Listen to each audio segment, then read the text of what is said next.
Ooh, that's Capelli, just sitting in the water there, waiting for feed time. There he is. He likes to burst out. Let's see if he wants to burst out. There he is. That's Capelli, waiting for feed time. But I wanted to quickly, oh, by the way, hello, it's Johani here again. I just wanted to quickly show you this guy here. His name is One Eye. Let's see if we can get a close up for you. That there is One Eye, and that's Mrs. One Eye, of course. This guy is about a little bit over, maybe 3.5 meters.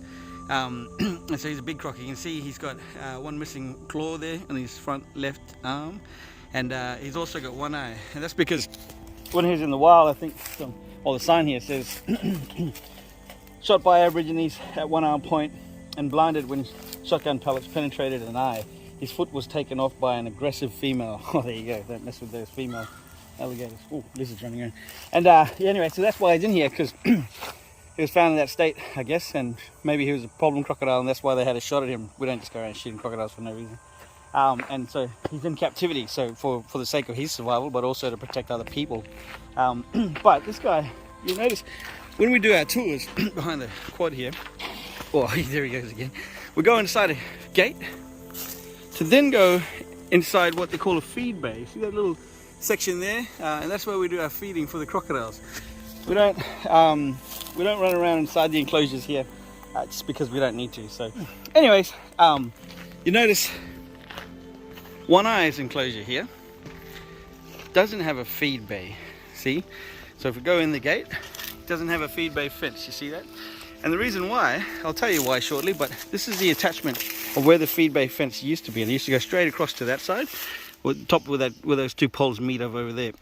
And so that's how high the feed bay fence used to be. It used to be right up to my chest, see that? Pretty high. And so nice big high feed bay fence like that, which One Eye actually climbed over. So one day I was doing a feeding, well, I've got a recording of it actually from one of the guests that was on a tour that I was conducting. So I was inside the feed bay there and went in doing the feeding, but he was trying to climb the fence as I was inside there. And normally what we'd do is we'd give him a piece of food straight in his gob, and so that distracts him. That's what he's after, really. That's all he's after. And once he's distracted with the meat and his food, we use a stick that we normally have on tour to put under his jaw, and then we push him back into the enclosure, and then we can get on with the rest of our lives. But anyways, I didn't do that properly on that day, and so what I'll do is I'll play that recording that one of the guests sent to me, so you can see what happened, and yeah, we'll have a chat afterwards. We only have to worry when he gets his foot on that fence, eh? Because look at his body. He's only got his shoulders. Oh, he's hollow. At least they try to keep him happy. When he's got his back foot on that, that's when he can actually get over. Because...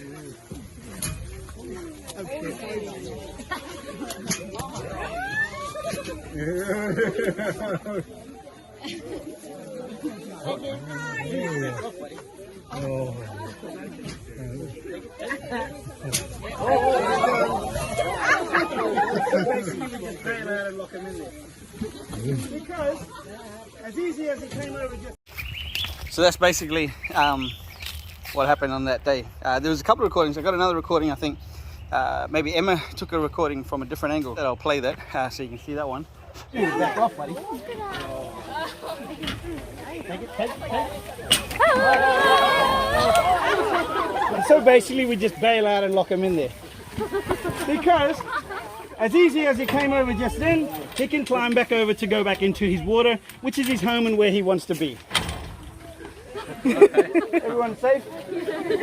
Okay, good. That's One Eye.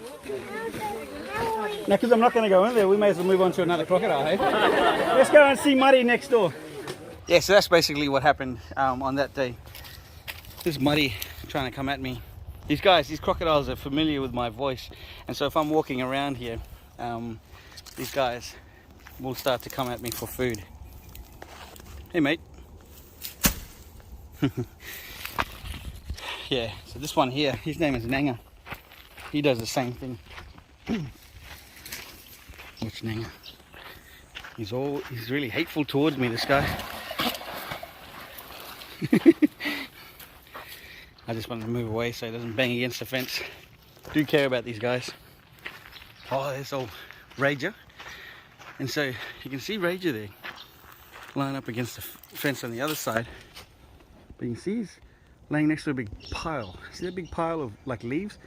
Might look like someone's raked that up, but it's not the case at all. That's where the female, I think, might be starting to prepare her nest. Because we are in, what is it, November now, mid-November.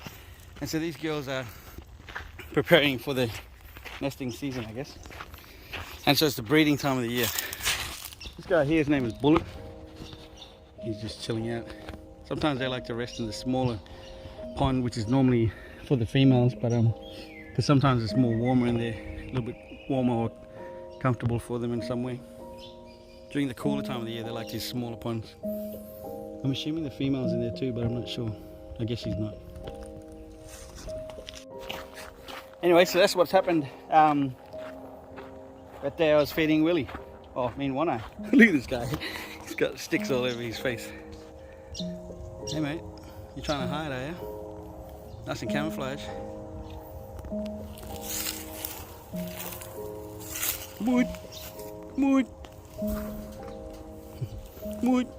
So I guess that's why we've taken away his feed bay fencing, because if he keeps climbing that while trying to come for food from the tour guide, then he's going to keep learning that to get food all he has to do is climb fences. And so we want him to not learn that it's okay to climb fences, and so that's basically why we've taken it away. But one thing to consider maybe is how high that fence was. I showed earlier it was about my chest height, which is pretty high, and if he's able to climb that fence even though he's got one claw missing and one eye, then maybe reconsider how you set up your camp if you're going to camp near waters where you know that crocodiles live. And that's basically my story about One Eye. See you next time.